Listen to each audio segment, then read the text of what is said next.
My name is Mike Mathews. I'm founder and president of Electro Harmonix.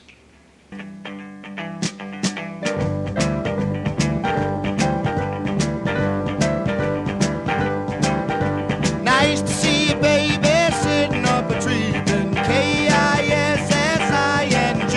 First come love, then come marriage. Now here come a reader with a baby carriage. It's good to be back home, yeah.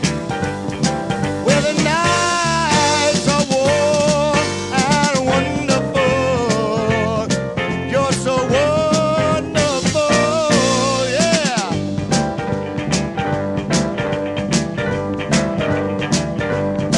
You know Hong Kong, Rio, gay Paris, people over there too gay for me. We make we design and manufacture electronic sound effects for musicians. And all we did was just take the word electro and harmonics, since this music is made up of harmonics, and just change the CS to the letter X. We sell all different types of sound effects for musicians, for guitar players mostly. Things like echoes, wah-wah pedals, reverbs, distortion devices, and a lot of new things that we've invented, where you could take your guitar and plug it into a box. We build these boxes, and what comes out is the same sound as a Hammond organ.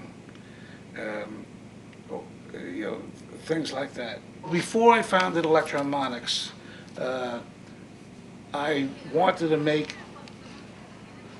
wanted to quit my job. I was working as a salesman for IBM back in the mid-1960s.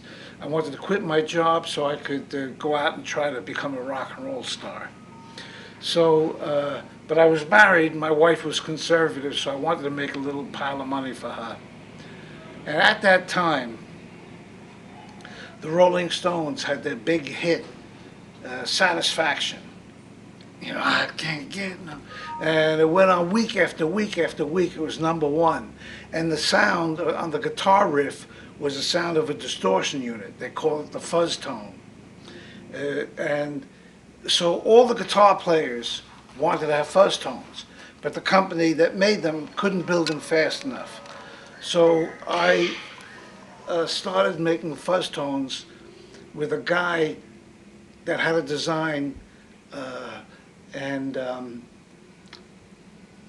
but he dropped out. So I was left holding the bag, doing it alone, and had them made at a contract shop in Long Island City, and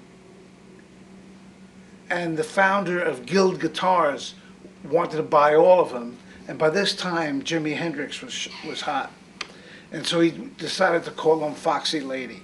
So every week or so I would go out during lunch, I'd leave IBM, drive out to this place, pick up a few hundred of these Foxy Lady fuzz tones, bring them to Guild, they'd write me a check, and then I'd go back to work.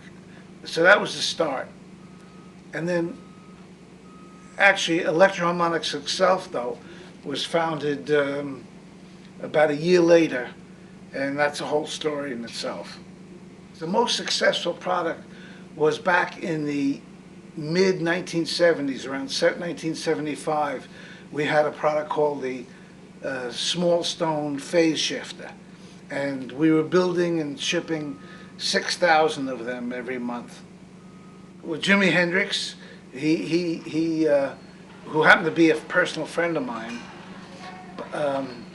he used a big muff on a recording session.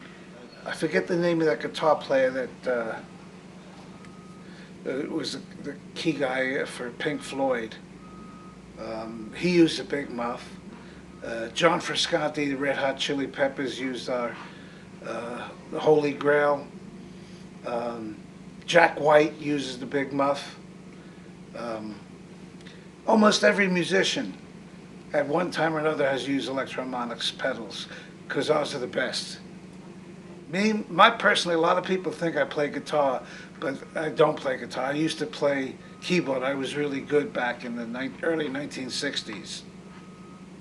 My favorite is for me personally playing is keyboards. You know, upright piano or Wurlitzer electric piano or Hammond organ. Those are the things that I play. In terms of guitar, my favorite guitar player is Keith Richards of the Rolling Stones. I think he's funky and he's got the groove. My mother was musical. She wrote songs, she played the piano. She initially taught me how to play the piano, and then after about a year or so, I got a professional teacher back when I started when I was 5. To build a company, you got to get good people. And to keep good people, you got to be able to pay them more money. And to pay them more money, the company got to grow. You got to grow, get more sales, make more profits, and then the good people that help you get there got to make more money. So that's always a constant pressure. You got to grow or die. And we expect to win, you know. Hope you win. Yeah, we're going to win. And we got one thing to close this interview with, and that is rock and roll. Nice to see you, baby, sitting up a tree.